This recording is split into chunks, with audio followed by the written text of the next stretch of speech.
साथियों, जब बात डी ट्रिपल एस बी की करते हैं तो कॉमन पेपर बहुत ज्यादा इंपॉर्टेंट हो जाता है, क्योंकि यहां पर जो कॉमन पेपर पूछा जाता है वो 100 नंबर का पूछा जाता है। अब कॉमन पेपर का सिलेबस क्या है, किस तरह के क्वेश्चंस आते हैं, क्या क्या सब्जेक्ट उसके अंदर पढ़ने हैं, एग्जाम पैटर्न क्या होगा, नेगेटिव मार्किंग कितनी है और क्या उसके अंदर कोई मिनिमम क्वालिफिकेशन हमें चाहिए, उन सभी पर हम जो है वो चर्चा करेंगे। तो प्यारे साथियों, मेरा नाम है गौरव चौधरी। मैं आप लोगों को कॉमन पेपर में जीके जीएस और रीजनिंग आप लोगों को पढ़ाता हूं। तो चलिए शुरू करते हैं आज के सेशन। काफी सारे स्टूडेंट इस सेशन का वेट भी कर रहे थे। मैं यहां पे बता दूं आप लोगों को, जब हम D triple S P new vacancy की बात करते हैं या उन सभी वैकेंसी की भी जो ऑलरेडी आई हुई है, अभी जिनका एग्जाम होना है, या अभी हम बात करें डोमेस्टिक साइंस की, स्पेशल एडुकेटर की और कंप्यूटर साइंस की, जो वैकेंसी हमें अभी डी ट्रिपल एस पी में देखने को मिली है, तो जहां पर हम बात कर देंगे तो आज सिलेबस की बात करेंगे, कॉमन पेपर में एग्जाम पैटर्न की बात करेंगे, पासिंग मार्क्स की बात करेंगे, नेगेटिव मार्किंग की बात करेंगे और क्या स्ट्रेटेजी हमारी होनी चाहिए। तो सबसे पहले मैं आप लोगों को बता दूं कि जो डी ट्रिपल एस बी में हमारा पेपर होता है वो हमारा दो पार्ट में होता है। एक हमारा होता है पार्ट वन, एक हमारा होता है दोस्तों पार्ट वन, और एक हमारा होता है पार्ट टू। पार्ट वन जो होगा वो कॉमन होता है सभी के लिए, मतलब आप चाहे कंप्यूटर साइंस के स्टूडेंट हैं, आप चाहे डोमेस्टिक साइंस के हैं, या आप स्पेशल एडुकेटर, या फिर आप जैसे भी पीआरटी का एग्जाम हुआ था, या फिर आप टीजीटी में किसी अन्य सब्जेक्ट के हैं, सोशल साइंस है, हिंदी है, इंग्लिश है, या पीजीटी में भी आपका कोई सब्जेक्ट है, तो सबके लिए कॉमन पेपर जो होता है वो सेम होता है, उसका सिलेबस सेम है, उसकी मार्किंग सेम है। बाकी पार्ट टू जो होता है वो आपका सब्जेक्ट स्पेसिफिक होता है, मतलब कंप्यूटर साइंस के लिए वहां पे कंप्यूटर साइंस होगी, डोमेस्टिक साइंस के लिए डोमेस्टिक होगा, टीजीटी एसएसटी के लिए टीजीटी एसएसटी होगा, हिंदी वालों के लिए हिंदी होगा, इंग्लिश वालों के इंग्लिश, मतलब जो भी आपका कोर सब्जेक्ट है वो वहां पे होगा। अब इस कॉमन पेपर में जब हम बात करते हैं तो यहां पर 100 क्वेश्चंस आते हैं। अगर मैं टीचिंग एग्जाम की बात करूं तो 100 क्वेश्चंस यहां पे होते हैं हमारे, जिसमें हमारा जर्नल अवेयरनेस होता है, जहां पे 20 क्वेश्चंस 20 मार्क्स के होंगे। जर्नल इंटेलिजेंस और रीजनिंग की बात होगी तो यहाँ पे 20 क्वेश्चंस 20 मार्क्स के होंगे। अर्थमेटिकल न्यूमेरिकल एबिलिटी की बात करेंगे तो 20 क्वेश्चन 20 मार्क्स के होंगे। टेस्ट ऑफ हिंदी लैंग्वेज, मतलब ये हिंदी लैंग्वेज कंपलसरी है, मतलब इसमें ऐसा नहीं होता कि हिंदी इंग्लिश में से कोई एक करनी, कंपलसरी है, हिंदी भी करनी है और इंग्लिश भी करनी है, तो ये भी 20 क्वेश्चंस होंगे और ये भी 20 क्वेश्चंस आपके 20 मार्क्स के यहां पर बन जाते हैं। अब ये टोटल हमारा जो पेपर हो जाता है वो 100 मार्क्स का हो जाता है, मतलब 100 क्वेश्चन हो जाएंगे, 100 मार्क्स हो जाएंगे। अब यहाँ पे नेगेटिव मार्किंग होती है क्या? हाँ जी सर, नेगेटिव मार्किंग यहाँ पर 1/4 की होती है, ठीक है ना। मतलब आप लोग जो है, अगर एक नंबर का एक सवाल है तो 0.25 आप लोगों का वहां पे कट हो जाएगा, तो नेगेटिव मार्किंग आपकी पूरी है। दूसरी चीज अगर मैं यहाँ पे बात करूंगा तो सभी क्वेश्चन जो है वो इक्वल 1 मार्क्स के मिलेंगे आपको। इसके लिए कोई मिनिमम क्वालिफिकेशन, कोई पासिंग मार्क्स पेपर वन में, तो पेपर वन में पहले हुआ करता था 40% का क्राइटेरिया कि आपको 100 में से 40 नंबर लाने ही है, बट अब ऐसा नहीं है। अब आपका कोई मिनिमम क्वालिफिकेशन यहां नहीं है, ना तो सब्जेक्ट वाइज है ना ओवरऑल है, ठीक है। जबकि हम मिनिमम की अगर हम बात करते हैं तो दोनों सब्जेक्ट को मिला के जरूर मिनिमम का है, बट यहां पे अगर मैं सिंगल कॉमन पेपर की बात करूं तो इसमें कोई भी मिनिमम हमारा नहीं है, ना ही आपका इंडिविजुअल और ना ही कंप्लीट कॉमन पेपर। तो ये हमारा जो है यहाँ पे मार्किंग रहने वाला है।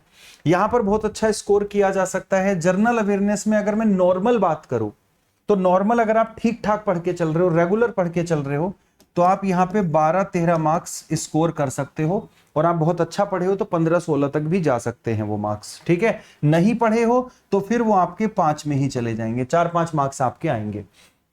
रीजनिंग हमारा 18 से 19 तक जा सकता है थोड़ी मेहनत करके। न्यूमेरिकल एबिलिटी 16 से 17 तक जा सकता है, कुछ केसेस में ये 18-19 भी पहुंच जाता है। हिंदी लैंग्वेज में हम अच्छा स्कोर कर लेते हैं क्योंकि कॉमन सी चीजें आती हैं, लैंग्वेज बेस होती है। और इंग्लिश में भी वो डिपेंड करता है कि आपकी इंग्लिश आपने कितनी पढ़ी है, तो आप यहाँ पे 10 नंबर से लेकर के 18 नंबर के बीच में स्कोर कर सकते हैं, वो डिपेंड है आपके ऊपर, ठीक है। कोई स्टूडेंट है जो नहीं पढ़ रहा तो भाई 7, 8, 10 नंबर उसके आते हैं। कोई स्टूडेंट जो ठीक पढ़ रहा हुआ है तो 15, 16, 17, 18 तक भी पहुंच जाते हैं उसमें स्कोर आप लोगों का, अगर हम यहाँ पे बात करें। सिलेबस की बात करते हैं तो जर्नल अवेयरनेस में करंट अफेयर सबसे इंपॉर्टेंट बन जाता है। हिस्ट्री हमारा यहाँ पर बन जाता है दोस्तों, यहाँ पे ज्योग्राफी के क्वेश्चंस होंगे, यहाँ पे इकोनॉमिक्स के क्वेश्चन होंगे, यहाँ पे पॉलिटी के क्वेश्चंस होंगे, दिल्ली स्पेसिफिक कुछ ऐसा होता नहीं है, और यहाँ पे साइंस के क्वेश्चन होंगे, और इन्हीं सब का स्टैटिक भी आपको यहाँ पे बनेगा। तो ये कुछ क्वेश्चंस हमारे जो है यहाँ से बनते हैं, और वो सारी चीजें मैंने इसका डिटेल सिलेबस डिस्कशन भी किया हुआ है, आप उसको भी देख सकते हैं। ठीक है, जब हम बात करते हैं रीजनिंग में, तो रीजनिंग का भी मैंने डिटेल सिलेबस डिस्कशन किया हुआ है, प्लेलिस्ट में लगा हुआ है, आप उसे भी देख सकते हैं। बाकी हमारे नॉर्मल रीजनिंग जो पूछी जाती है, एसएससी में पूछी जाती है आपकी, या नॉर्मल रेलवे एग्जाम्स में पूछी जाती है, तो वही सब आपकी रीजनिंग यहाँ पर आती है। बैंक वाली रीजनिंग नहीं है, वो बिल्कुल अलग है, बिल्कुल डिफर है। तो यहाँ पे नॉर्मल है। इसका सिलेबस डिस्कशन मैंने एक वीडियो अलग से की हुई है सिलेबस डिस्कशन की, आप उसे देख सकते हैं, उसमें आपको सारी चीजें मिल जाएंगी। दूसरी चीज जब हम बात करते हैं, तो यहाँ पे अर्थमेटिक मैथ आपको ज्यादा देखने को मिलता है, जिसमें हम simplification, number system, fraction, LCM, HCF, इन सब पर ज्यादा ध्यान देते हैं। अगर मैं बात करूं average, percentage, profit and loss, तो ये सब क्वेश्चन होते हैं। एक डीआई का भी आता है क्वेश्चन, कई बार बार में आ जाता है, कई बार टेबल में आ जाता है, कई बार ग्राफ में आ जाता है। तो ये इस तरह की चीजें आपको जो है यहाँ पे पूछी जाती हैं।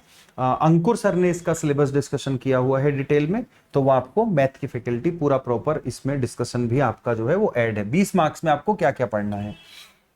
इंग्लिश में बात करें तो नॉर्मली सारी चीजें लैंग्वेज बेस्ड होती हैं, वोकैब ज्यादा होती है, वन वर्ड होते हैं, सिनोनिम, एंटोनिम उस तरह के हमारी ज्यादा होती है।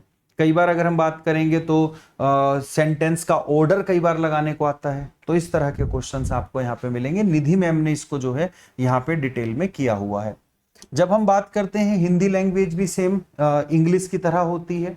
ये हिंदी में मतलब आपको पर्यायवाची पूछ लेंगे, आपको विलोम शब्द पूछ लेंगे, अनेक शब्दों के लिए एक शब्द पूछ लेंगे, ठीक है ना। तो इस तरह की चीजें आपको हिंदी में, प्रियंका मैम ने आपके साथ में सिलेबस डिस्कस किया हुआ है हिंदी का, तो वो आपको यहाँ पे बता देंगे। अब यहाँ पर ये चीजें तो हमारी हो गई दोस्तों, मतलब जब हम सिलेबस की बात करते हैं, एग्जाम पैटर्न की, पासिंग मार्क्स इसमें कुछ मिनिमम नहीं है, ठीक है ना। नेगेटिव मार्किंग की स्ट्रेटजी हमारी यही है कि हमें क्या करना है, लगातार पढ़ना है। हम कई बार अभी तो पढ़ना स्टार्ट करते नहीं है, एग्जाम आता है और हम पढ़ना स्टार्ट करते हैं। तो अभी प्रीवियस ईयर पेपर को देखिएगा और उसके हिसाब से अपनी स्ट्रेटजी बनाइएगा, अपनी पढ़ाई करिएगा। दो चीजें हो सकती हैं, आपकी अगर तैयारी पूरी है, हो सकता है आपने पहले पेपर दे रखा हो, आपकी तैयारी पूरी है, आपके पास में पहले नोट्स हैं, तो आप उनसे पढ़िएगा। जो कुछ चीजें उसमें अपडेट करनी है प्रीवियस ईयर पेपर को देख के, वो अपडेट कर सकते हैं। एक ऐसा स्टूडेंट जो बिल्कुल स्टार्टिंग से शुरू कर रहा है चीजों को और उसको यहाँ पर जुड़ना है, तो मैं बता दूं कि आप ऑल कोर्स में जाएंगे। ऑल कोर्स में जाने के बाद जब आप टीचिंग एग्जाम्स में जाएंगे, तो टीचिंग एग्जाम्स में DSSS आपको दिखाई देगा। और DSSS में आप जब देखोगे यहाँ पे, तो जैसे अगर आपका सब्जेक्ट कंप्यूटर साइंस है, तो आप कंप्यूटर साइंस का बैच या डोमेस्टिक साइंस का बैच, तो आप जब उस पर क्लिक करोगे तो आप इस बैच को ले सकते हो। पहले मैं बता देता हूँ, लेने के लिए आपको क्लिक करना होगा, एक कूपन कोड लगाना होगा Y177, तो ये बैच आप लोगों का हो जाएगा। 9 महीने इसकी वैलिडिटी है। दूसरा, इसके अंदर आपको पेपर 1 पेपर 2 दोनों की क्लासें मिलेंगी। आपको कुछ इस तरह से फोल्डर मिलेंगे जिसमें जनरल अवेयरनेस, आपका English, Hindi, reasoning, quantitative aptitude, ये सारी चीजें आपकी होंगी। और आपका मेन सब्जेक्ट होगा जो आपका डोमेस्टिक साइंस है, तो वो इसके अंदर आपको जो है पूरा मिलने वाला है। मतलब कंप्लीट आप लोगों का जो है ये बैच है, आप इससे जुड़ सकते हैं। मानो कोई बच्चा, अगर मैं बात करूं कंप्यूटर साइंस का है, अब कंप्यूटर साइंस वाला बच्चा यहाँ पे कंप्यूटर साइंस के लिए आप कर सकते हैं। सेम प्रोसेस है, आपको वही करना है, Y177 लगाना है और आप यहाँ पे अप्लाई कर सकते हैं। अब कुछ ऐसे बच्चे जिनकी वैकेंसी पहले आ गई है लेकिन तैयारी अभी करना चाहते हैं, तो आपको भी क्या करना है, आप यहाँ पर देखेंगे तो आपके भी बैच हैं। या फिर आप एक काम कर सकते हैं, जैसे स्पेशल एडुकेटर का बैच है, वो भी यहाँ पे अवेलेबल है। या फिर आप जो है PRT और TGT दोनों में स्पेशल एडुकेटर आई है, तो दोनों के बैच अलग अलग हैं। तो PRT वाले PRT वाला बैच लें और जो TGT वाले वो TGT वाला बैच लें। और दूसरी चीज मैं आपको यहाँ पर एक और बता दूं कि जो टीचिंग एग्जाम का महापैक है, जो टीचिंग एग्जाम का महापैक है, आप इसे भी ले सकते हैं। आपको फिर मल्टीपल बैच नहीं लेने पड़ेंगे। मानो आप DSSS की भी तैयारी कर रहे हो, BPSC की भी तैयारी कर रहे हो, तो फिर आपको टीचिंग एग्जाम महापैक में एनरोल कर लेना है और यहाँ पे भी सेम Y177 लगा करके आप देखोगे कि 18 महीने का जो बैच है, मतलब 18 महीने का सब्सक्रिप्शन है बेसिकली, और ये आपको जो है 2500 रुपए में मिलता है, जिसमें आप क्या कर सकते हो, जिसमें आप सभी एग्जाम्स की तैयारी कर सकते हो, और इसमें रिकॉर्डेड वीडियो भी आपको जो हो चुकी हैं वो भी मिल जाएंगी, नहीं तो आपको मिलेंगी ही मिलेंगी। तो ये सारी चीजें थी मेरे द्वारा जानकारी में। अगर कोई प्रॉब्लम है तो आप कमेंट कर सकते हैं कि सर ये बात समझ में नहीं आई है। और दूसरी चीज ये है कि अगर आपको ये चीजें समझ में नहीं आई तो नीचे एक नंबर दे रखा है, उस पर कॉल करके आप वहां पे भी बात कर सकते हैं। जय हिंद, जय भारत।